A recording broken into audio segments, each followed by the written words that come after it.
Hey, welcome to the Business Business of Education show with me, your host, Mehmet Niazi. Now, today's interview is a great one. I'm very, very honoured to have had as a guest on the show Henry Fagg from the Tutor Pages. Henry goes into some amazing insights into a whole range of things from how he was able to spot a gap in the market that was born of his own frustrations working with agencies. And how he was able to take that frustration and grow a separate business as a result, a business that's thriving to this day. He talks about how he was able to transition mentally from treating tutoring as almost a side project, something that he describes as just paying his way through his masters, through to eventually becoming not only a business in the Tutor Pages, but also a separate tutoring career that he tutors on the side as well. Some of the things we discuss, and there were so many great insights that Henry was able to share with us, but just some of my highlights from this interview include how he's been able to grow his own sites and his own communities online, the challenges he's faced, and also some of the opportunities that he sees. We talk about, for example, the secrets to success from his interaction with thousands and thousands of tutors. He's been able to see some common traits that all of the successful guys do, but that the unsuccessful guys aren't doing. And he shares just some of those with you as well. We discuss pricing, we discuss things that tutors absolutely must avoid. We discuss the future of online tutoring and the do's and don'ts and some of the potential pitfalls that also brings up as well. So that's just some of my highlights. I'm sure you will find a lot that I haven't even mentioned in this preamble. But yeah, I would like to thank Henry once again for taking the time to share this with us, and I'm sure you're going to love this interview. So thank you very much, Henry, and enjoy the show. Hi everyone, welcome to the Business of Education show, where we discuss business strategy with successful educators. I'm your host, Mehmet Niazi, and today I'm honoured to have on the show Henry Fagg, the founder of the Tutor Pages. Henry, thank you for joining us. It's a pleasure to be here. Looking forward to talking to you. Thank you very much. So, for anyone not familiar with you, Henry, can you give us a bit of background about who you are and the Tutor Pages? Okay, well, yes, the Tutor Pages is a company which I founded in 2007, 2008, and it's a nationwide directory of private tutors. That's in the UK, of course, and it really stemmed from my own interest in education and my own experience as a private tutor. I wanted to make a website that gave people a way to interact with potential students and parents of students in a very simple, intuitive way, and that's how the site came about. Fantastic. And so, are you a tutor yourself? Yes, well, I have been a tutor for many years. I mean, let's think about this, a couple of decades at least. And I started off teaching English as a foreign language mainly, but I've moved into other areas, and so now I don't teach English. I teach something called Alexander Technique, right, which is a rather specialist field, but it helps people perform better and coordinate themselves better in activity. So it's very useful for musicians and for people with back pain or people who want to enhance their performance in general. Fantastic. It's a sort of whole body discipline. So that's basically the kind of tutoring I do now. It's a specialist field, but I still maintain a real interest in all forms of tutoring. Excellent. And so can you tell us a bit about your progression into tutoring and teaching? How did you find yourself teaching? Well, like I said, I have been teaching for a very long time, and I even taught the piano in the early days, just as a teenager. Wow. To friends of the family. And then one day I was looking for a part-time job, and I noticed that there was a new language school that had opened up not far from where I lived. And I just wandered in. I was curious, and I ended up talking to the manager, and after about 10 minutes, she offered me a job. So that was a bit of a surprise, and it was quite a kind of maverick institution where there weren't many rules. I think the main rule was if the students are happy with what the teacher is teaching, then the teacher will continue to be employed. And she was a Korean lady, so she didn't really know anything about English language teaching at all. She just ran it as a business. And somehow I managed to keep the pupils happy. Wow. And she kept employing me, and that was a really interesting eye opener for how a business can be run. So no real oversight except chatting to the students to ask them if they were happy. And how old were you at the time, and how old were your students? Well, I was around sort of 19, 20 years old. Most of the students were teenagers, but actually there were some adult learners as well, and a lot of them were Koreans. Right. So I think since those days, things have tightened up slightly in terms of regulations and who can open a language school and so on. But in those days, it was quite kind of cavalier and slightly Wild West. Sounds it. Yeah. So that was my first foray into private teaching, because as well as classroom teaching, I had some private lessons through that institution as well. And so was that what where you caught the bug? From there, were you always going to teach privately for yourself, or? Well, I at university I studied English, and then I went to Oxford after that to do a master's in something called comparative and international education, because I was more interested in the theory of teaching and what teaching actually was. I wanted to take things back a step, rather than doing a PGCE or being taught how to teach, as it were, and going into a school.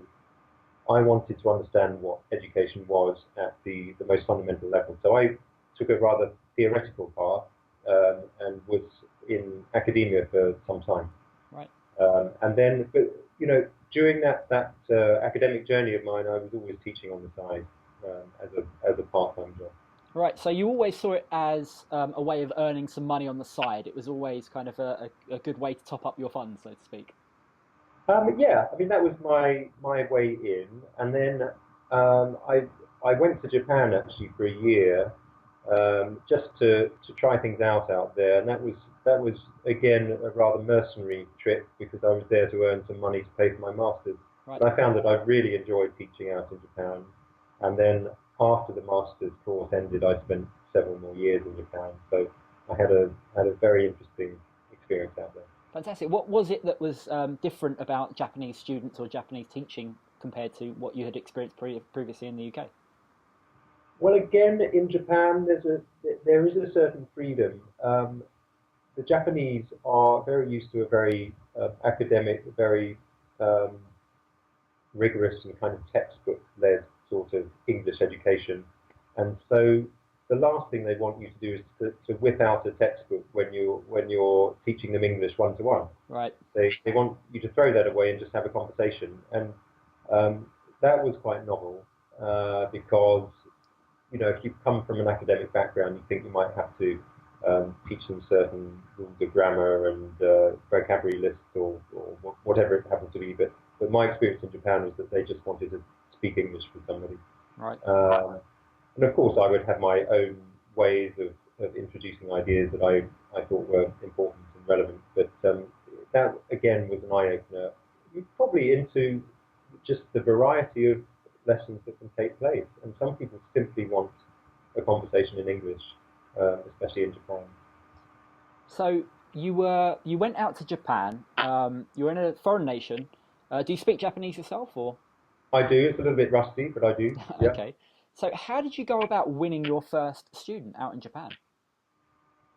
Well, at that point, it was very much about contacts. So there's a sort of expat community, and I was just passed on to private students from someone who was leaving Japan at the Right. time. So word of mouth. Word of mouth, and then I actually, and this is in a sense a prelude to the Tutor Pages business, which I set up when I came back to the UK. At the time, I was introduced to a very small company out there that employed English teachers on a sort of agency basis. Right. So it had a very, very tiny office in the middle of Tokyo, and I ended up with this job where I was interviewing teachers to join the agency. Not really having had much experience of interviewing people in the past, but I soon got the hang of it. Started interviewing lots of English teachers who wanted to join the agency, and then in a way the penny dropped, and I thought, hang on, this is not rocket science. If I wanted to set up a similar business in the UK, I don't see why I couldn't do that. You know, and so that was a little moment of insight where I was at the time looking for an independent kind of income for myself to follow my ideals and interests in education. And this just gave me a little chance to try out what it might mean to run a business. I Dip your wasn't toe running into it, but the I world. was, yeah, exactly. I wasn't running it, but I was at the heart of it because it was such a small business. And then, and I had a wonderful experience coming back from Japan. I decided to come back from Japan overland. I took something called the Trans-Mongolian Oh, lovely. Railway, all the way from Beijing to Moscow and then through Europe back to the UK. And that gave me a lot of thinking space and time to say to myself, well, if you don't start your own business now, you never will. And Right. the world was my oyster at that point, I felt. And And how so old were you at this time? I was in my late 20s. Right. And would you say that you've always been entrepreneurial? Has that always been something that's been niggling away at the back of your mind that you need to start your own business? I would say that I've always been independent-minded, and in a way that connects with being entrepreneurial. I wouldn't say that I'm a serial entrepreneur. I've built the tutor pages and I'm very happy with it, but I'm not sure that I relish the thought of building another business because it is tough. I'm not going to pretend that it is, Sure. but I'm very happy with the way it runs now. And so, from our discussions earlier, you were telling me that it's almost like a lifestyle business, that it works around you rather than you working around the business. Is that a fair assumption to make? I'm not sure I'd call it a lifestyle business, but I know, in a sense, I know what I'm happy with. I'm not after world domination. Uh, I'm quite I'm quite interested in the context that the business operates in. I would say that part of its success is the fact that it is so tailored towards the British tutoring community. And although we have online tutors on there, as well as face-to-face tutors, they're all based in the UK, and we don't accept tutors from other countries. Right. Um, and part of its strength is that it caters to the relatively small market that is the UK, Sure. and that's what interests me. And I like, in a sense, I'm more interested in the depth of understanding of a particular context rather than trying to be all things to all people. And I Right. think that may be quite a good lesson for running a small business. So perhaps we could just backtrack slightly and explain to anyone who's not familiar with the tutor pages what exactly you guys do, the services you provide for Sure. tutors, and how it can benefit them. Okay, yeah. Well, at its simplest level, the tutor pages is a directory of private tutors. But it is also a lot more than that because tutors, when they register with us, they create a profile, and they pay a small fee, 40 or £50 for a year plus VAT. And after that initial fee, they can be on our website for a year or so, and they can renew, of course, in the future. But as well as being a directory, the website has a lot of articles and other information on the site. And actually, one of the unusual things about the website is that if you register as a tutor, we ask all tutors to submit at least one article on their expertise. Fantastic. Um, and what that does is, first of all, it shows that the tutor has some idea about what they're talking about. Very important. Yeah, but also it just makes the site a really fascinating place to spend some time and to browse because there are now thousands of articles on all sorts of things like how to play the piano, or I don't know, how to pass your A-level maths, or Sure. learning French vocabulary. I mean, there's just a massive range of articles on all topics. And I So the suppose, site, yeah, sorry. sorry, I was going to say, I suppose that also helps your website in the fact that there's constantly fresh content going on the site. Yeah, definitely, yeah. So tutors will submit articles. They can submit up to 4 articles on their expertise, but they can also submit all sorts of other things like sound recordings if they're a musician advertising as a violin teacher, or they can upload other information, other images or videos, all sorts of things. So the profile that they create is quite extensive if they want it to be. So it becomes like an online CV, if you like. Got you. So you're providing them a And platform because to. the tutors pay, yeah, that's right. So we provide a platform for tutors to promote themselves, and because it is a directory site, tutors pay a small fee to advertise, and that means that parents and students can contact the tutors for free. So it's not a tuition agency. There's no other financial transactions involved, so that students and parents have no obligation to pay up. And it's all about the direct contact between an inquirer and the tutor. And this was born out of your own personal experiences working for the agency out in Japan, was it? Well, I mean, I have at the time I was working for various agencies, and I got back to London, and I was working for other agencies. And although they did help me make a living of some kind, in the end, I felt that for some tutors at least, there should be an opportunity for them to work entirely independently and to advertise their services in a fair way. And although that doesn't suit everyone, it certainly suits a lot of fairly independent-minded tutors. So I think that maybe you will find more than your fair share of independent tutors, independently minded tutors on the tutor pages, which Sure. I like very much.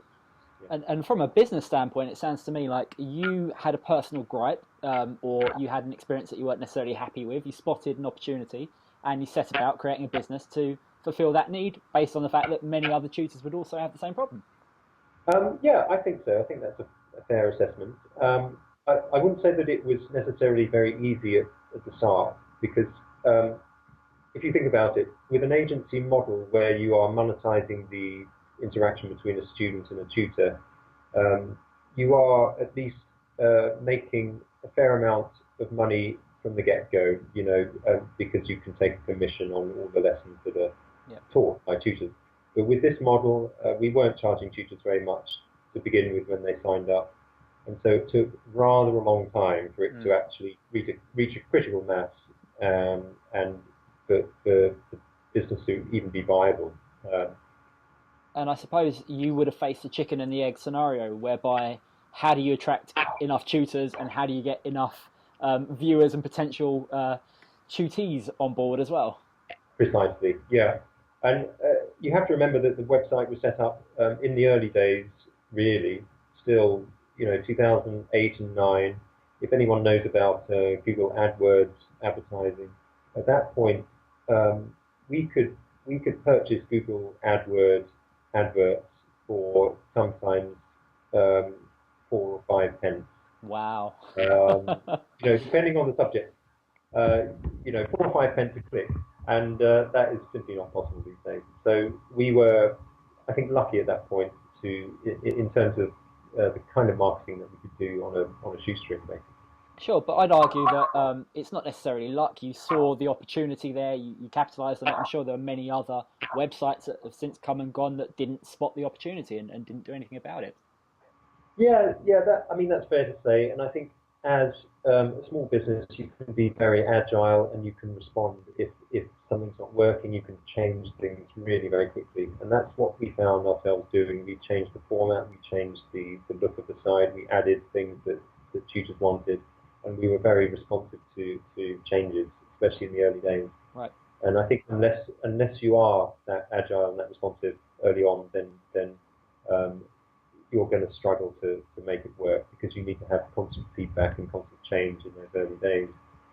And so at that point, I'm guessing it wasn't providing you with a living. It would have taken a little bit of time for it to just start kind of bringing in a decent income.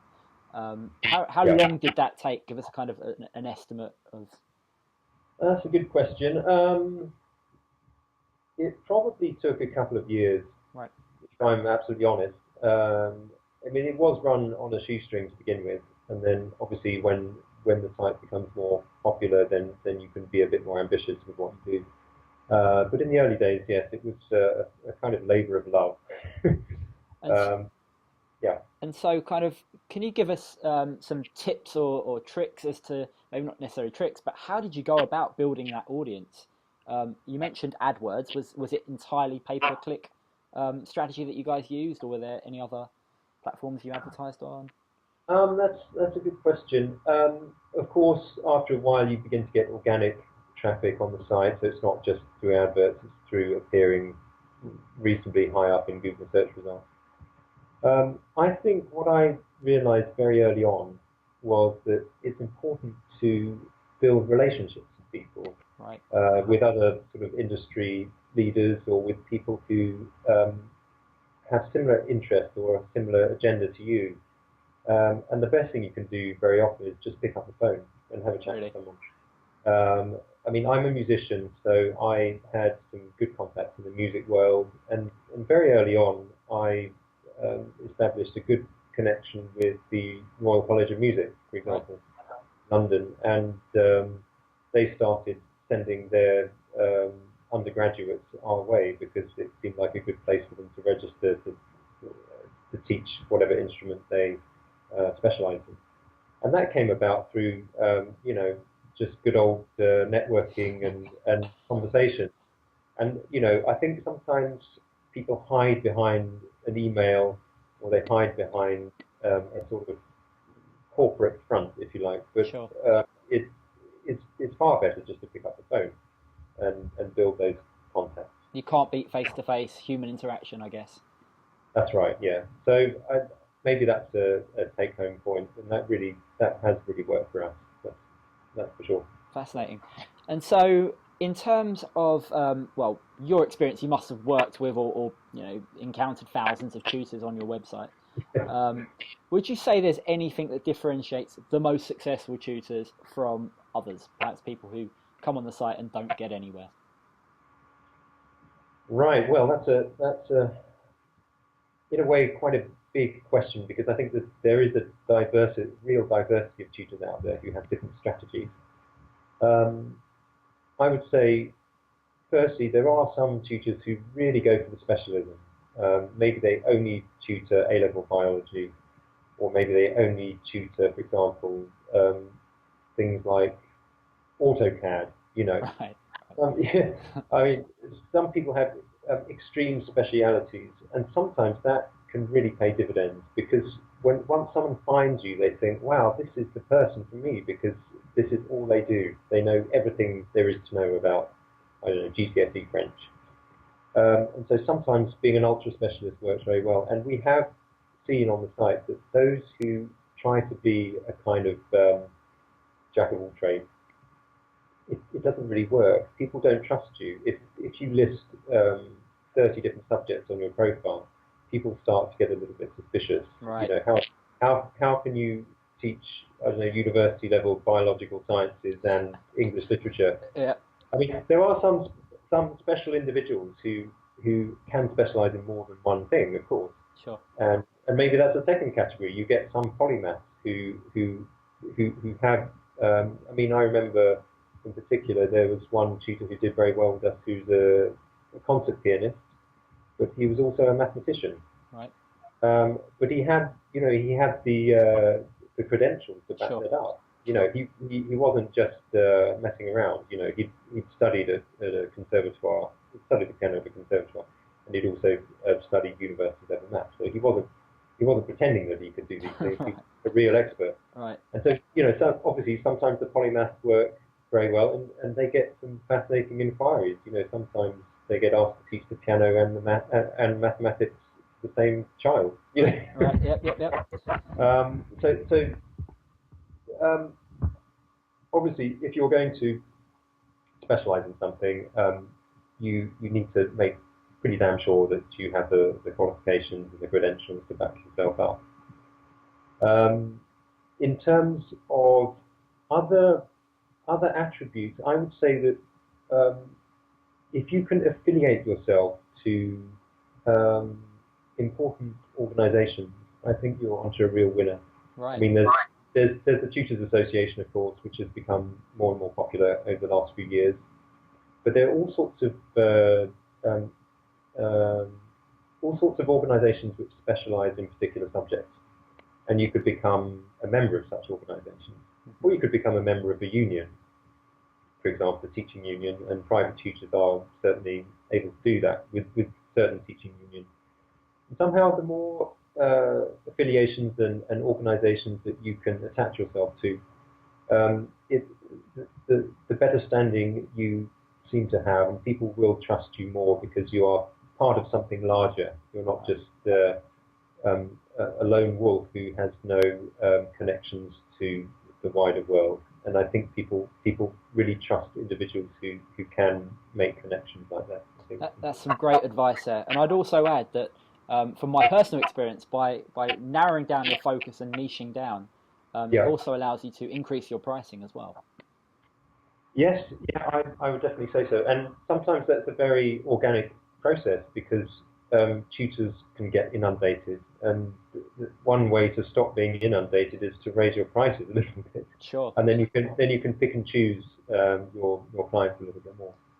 And is that something that you've had much experience with? I mean, in terms of your pricing for your private tutoring, have you seen it rise over the years, or have you maintained a fairly steady rate? So my own private tutoring, I with the Alexander technique, that's a different ball game really. So I won't get into the Alexander technique tutoring, but in terms of English language tutoring or English tutoring, I was able to charge quite a premium because I was very often working with Japanese students, and I had obviously the language skills to work with them to some extent, and also the cultural understanding, and I knew exactly what they needed. And so I think if you are specialising in, like you were saying, in a particular area, then you can charge more for it, and you shouldn't be afraid to charge more for it. Well, that's a good point. I know many tutors who are actually afraid of raising their prices because they're worried about what could potentially happen and losing clients as a result. But I always say to them, you shouldn't be scared. You need to know your worth in the market, and you have to justify your price. You can't just charge hundreds of pounds an hour just because you want to arbitrarily pick that number out. If you've got a way of really justifying that, then by all means go for it. I think so, and I think some really interesting things happen once you raise your prices a little bit. In fact, you become more committed to the session as well. If you think that you're being paid what you deserve for what you do, then you will spend more time preparing your lessons, and you will invest much more in the time that you spend. And there is also a danger if you price yourself too low, people won't take you seriously. Yeah, they'll think point. that you're not worth it. Why is this person charging so little? And sometimes we advise certain tutors on the site, are you sure that's the right price to be pitching your services at? Because some people will go very low, and we don't actually want to encourage that because I think it can reflect badly on the tutor themselves. So, recipe for failure is offering too many services and charging yourself far too low. I think it's sort of I don't know, the Tesco approach to private tuition or something. Too much choice and too cheap a price. So be very careful how you come across. Sure, and of course go out and meet as many people face to face as you can. Yeah. Which leads quite nicely on to my next question and the next topic that I want to just briefly discuss, which is the future of tutoring and where you see the internet kind of impacting things. How do you think the internet is going to affect the industry? Yes, well, that's again a very big topic. More and more, I mean, even just the last couple of days, there was a news story, a report saying that online tuition is set to grow by about 15% year on year up to 2020 or beyond. I mean, that's a speculative figure, but I think it does reflect what most tutors feel, or the ones that I'm in contact with, which is that online tuition is really taking off. I mean, face-to-face tuition is taking off. The whole private tuition industry is enlarging. It's getting more and more popular. But there is something about online tuition which means that I think it's growing faster than other areas of the market. It's just the ease of communication, I guess, the ability for me sat here in London to be able to teach someone in Japan. Yeah, precisely, and it is, yeah. So it's obviously very easy to do. It has all sorts of benefits that people don't necessarily immediately think about. I mean, um, sometimes lessons can be more flexible. Say you're a face-to-face tutor. You only tutor face-to-face. You and if you have to travel, for example, or if the student travels to you, then you probably want to be teaching for an hour because otherwise, it's at least an hour, otherwise it's not worth doing. Sure. But if you're working online, you could give a quick half an hour lesson, or you could fit something in at midnight if you didn't mind staying up. Yep. So there's an amazing flexibility there, and the international nature of it means that you can attract clients almost at any time of day. So if you happen to have a job that means you work late and you want to tutor after that, there's probably going to be some opportunity. So it's a very, very flexible medium. And are you seeing that trend with your members? Are you seeing more and more people offering online tutoring as a service? Yes, I think that there is an increased um, interest in that kind of tutoring. I mean, it's not without its problems. In fact, a couple of years ago, we did a survey of all the tutors on our site. We had about 500 responses, so a really good response rate, and we were asking them what they thought about online tuition. So we produced. You can go onto the Tutor Pages website and find it. I'll There's a link big, to that in the show notes. excellent. Well, yeah, there's a big report on online tuition and what tutors think of it, how they are doing it. What's the technology they're using, what kind of subjects they're tutoring online, what they see as the limitations and the benefits. And there are definite issues as well. I think teaching younger children online is more difficult. It's sometimes more difficult to assess body language, and there is an issue sometimes with rapport. You can't quite see where someone's coming from online, Sure. and somehow being in the same room as them, you can pick up more subtle signals. Right. Um, so there are issues to be overcome, but on the other hand, it has opened doors for so many people, students and tutors alike, that it's for sure a really good thing. I suppose one of the challenges that many tutors face with online tutoring is the ability to promote themselves online, because it's a whole different ball game. You're not so much able to rely on the word of mouth marketing and the local networks as you may have been when you're catering to a community, or a local community, should I say? Sure. Perhaps you can provide some of your wisdom as to how you've been able to grow your communities. In particular, I know you've got a thriving LinkedIn group. You've got, I'm guessing, Sure. thousands and thousands of people visiting your website. How have you been able to foster that kind of environment and generate some real traction online? Yeah, sure. I mean, well, maybe I should first say something about promoting yourself as an online tutor. That is more challenging. I think um, perhaps the way to go on that initially would be to join an agency which specializes in Oh, online tuition. interesting. Yeah, which is maybe a funny thing for me to say, but there are certain issues. If you're an independent tutor and you want to tutor online independently, if you just think about it for a moment, it's a little bit more difficult to do well in search engine results Yeah. as an online tutor. If you, say, are a GCSE maths tutor in Cardiff, you have all those rich keywords that you can incorporate as part of your website or as part of a profile on something like the tutor pages. But if you're an online tutor, imagine how much competition there is in Sure. search results for online GCSE maths tutor or Yeah. online maths tutor. You'll never appear at the right place. So again, maybe the message with that is to go niche and to find something that people really need, but not enough people are tutoring or not. So, for example, rather than online maths, it might be Pythagoras theory taught online, or something a lot more narrowed Yes, down. Yeah, exactly. So it's called the long tail in search. So you can target the long tail search keywords, um, and you know, other you have to be very savvy about the kinds of keywords that you choose. So you might, instead of maths, the word maths, you might sort of target numeracy, or you might look for other synonyms and other ways of making sure that you appear well in search. So that's a particular challenge for online tutors in particular. Um, but what was the other half of your question? It was Oh, to do that was with it. how. I think you've covered it really. I was asking how you've been able to build up your community, especially your LinkedIn community, which I'd say is Oh, probably yeah. um, one of the best communities for tutors anywhere online. Oh, well, thanks for saying that.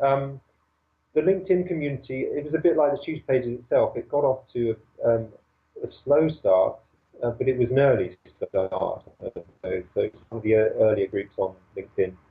Um, Again, it's all about providing something that's relevant, and we always try to include everything about private tuition, and we're not afraid to include posts from other companies that could potentially be competitors. For example, I don't think there's any value in trying to exclude relevant information because you think that it could pose some commercial threat. So that's one lesson, and then also to make sure it's up to date with the latest. I mean, in terms of that LinkedIn group, the latest news stories on private tuition. And I'm not entirely sure that anyone else is really collating those news stories. So we've made a bit of a point of bringing news stories on private tuition to the attention of tutors. And I think that's important because private tutors can feel a bit isolated sometimes. Sure, almost I again, it mean, seems to be a theme here. You've almost spotted another niche and narrowed in on that, something that no one else is doing, and you've done that and created a great community as a result of it. yeah, and I think there's also a philosophy behind it of what goes around comes around. So I mean, you could say, well, what's the point of building a community like that? I don't really see it as um, even a kind of having a commercial point to it, but it somehow in the end will impact on the commercial bottom line. I think it's fantastic for your brand. Great for brand recognition. Great for people to be talking on the Tutor Pages LinkedIn group. I mean, Sure. Yeah. it's great recognition. And I think, yeah, I mean, just to add to that, I think and you'll see that if you look at the sort of history of where the site has been and what its priorities have been. Um, we've always had a pretty hands-off approach to the whole industry. So um, there are a lot of independent tutors on the website, like I said before, and they don't take kindly to people telling them what to do or to extra regulation where it's not wanted. So we've had a sort of hands-off approach, and I think a lot of people kind of warm to that, and they like the fact that it's a sort of open forum. The tutor pages itself and the LinkedIn group, it's just a place for people to explore everything to do with private tuition. Fantastic. Well, Henry, thank you very much for your time and sharing all your wisdom. Let's finish off by um, you explaining how people can get in touch with you or where they can find out more about you and the Tutor Pages. Right, of course, yes. So the tutor pages, the website is thetutorpages.com. You can contact us very easily. There's a contact form on the website. And then there is the Tutor Pages LinkedIn group, which I would say is a very nice place to start because you'll see all sorts of threads posted by all sorts of people and other companies who have some kind of interest in private tuition. So you can funnily enough, we used to have a very nice URL for the LinkedIn group, but LinkedIn took away those nice URLs, so it's just a bunch of numbers. Well, Uh, I'll link to it in the notes as well. Yeah, and And you can find it from the Tutor Page's own website. sure. You can click through. Yeah. And I post in there regularly myself. You've been very nice to feature me as a featured post a couple of times. So come jump in, and I'm sure that there'll be plenty of tutors ready to talk to anyone who wants Exactly, to and get it would involved. be great to see more tutors on the site. We'd welcome you very much. Excellent. Well, thank you very much again. Thank you for your time, and yeah, thank you for sharing your wisdom. Not at all, and good luck everyone with their tutoring. It's an amazingly forward-moving and burgeoning industry. There's so much potential for everyone out there. Right, thank you. Take care. Yeah, all the best. Bye Thank bye. you. Bye. Hey, so there you have it. Hopefully you enjoyed that interview as much as I did.